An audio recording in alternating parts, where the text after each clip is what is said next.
Today's News, your source of truth about today for a better life tomorrow, with anchors Kent Newsworthy and Barbara Sawyer.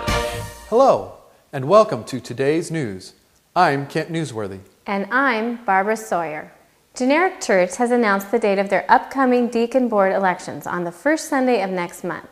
Today's News takes you on location for the story with Wayne Patrick. Wayne, how is the campaign coming at Generic Church? Good day, Barbara. The nominations are in for the Deacon Board here at Generic Church in Anytown. Here the activity ranges from total unawareness of the upcoming elections to all-out political campaigning. It was just moments ago that the church secretary here at Generic Church informed me that there are two candidates in particular to watch in the Deacon Board election, R.S. Taylor and Phil Maxwell.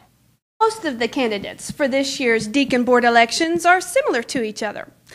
However, R.S. Taylor and Phil Maxwell stand out as representing two extreme approaches to leadership. We had an opportunity to speak with both candidates today, and here's what they had to say. I am honored to be nominated to the Deacon Board. I know that my extensive education and experience will... You kids, stop it! Stop it, you kids! Go on. You're going straight back to your mother's house. I'm sorry. I couldn't get my ex-wife to take the kids this weekend. I know that my extensive education and experience will go a long way towards providing this church with the leadership that it needs. I would gladly serve on the board if I were elected. Phil, sorry. Are you going to be able to sing that tenor part in the song for next week? Oh, of course, Karen. Great. Thanks a lot. Sorry about that. I would like to serve on the board wherever there's Phil, a need. excuse me. Hey, where's the shutoff for the water on the east side of the property? Well, it's just around the corner from the southeastern entrance to the sanctuary. Hey, thanks. No problem. Oh, there you are, Phil. Hey, Phil.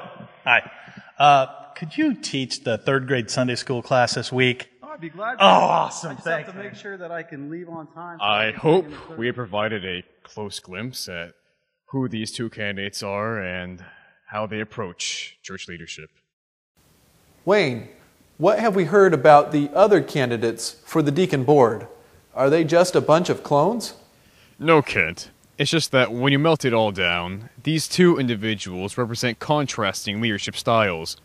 One that basks in the limelight of achievement and recognition, and the other who squints in the noonday sun as he prunes the church landscaping. Thank you, Wayne. Joining us in the studio today to comment on the Deacon Board elections is political commentator Rod Huntsman. Thank you, Barbara. Election time. The specter of politics darkens our doorway once again, but this should not be a time to dread, nor should it be a time of confusion. The Bible provides detailed instructions to the church for selecting leaders.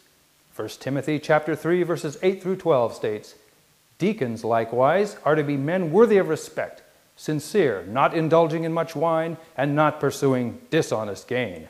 They must keep hold of the deep truths of the faith with a clear conscience. They must first be tested, and then, if there is nothing against them, let them serve as deacons. In the same way, their wives are to be women worthy of respect, not malicious talkers, but temperate and trustworthy in everything. A deacon must be the husband of but one wife, and must manage his children and his household well. That says it all." Thank you for your comments, Rod, but Jesus instructs us not to judge our brothers and sisters in Christ. Yes, Kent, that point is often brought up at election time, but the truth is that when it comes to selecting stewards for the very bride of Christ, we must apply the standards written by the Apostle Paul without prejudice or condemnation. Okay, thank you again for being on our show today. My pleasure, Kent. That's surprising.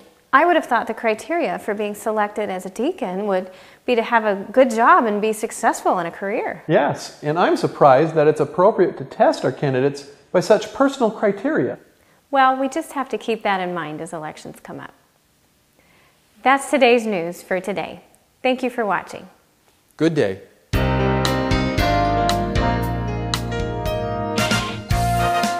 This has been Today's News, Truth Today, for a better tomorrow.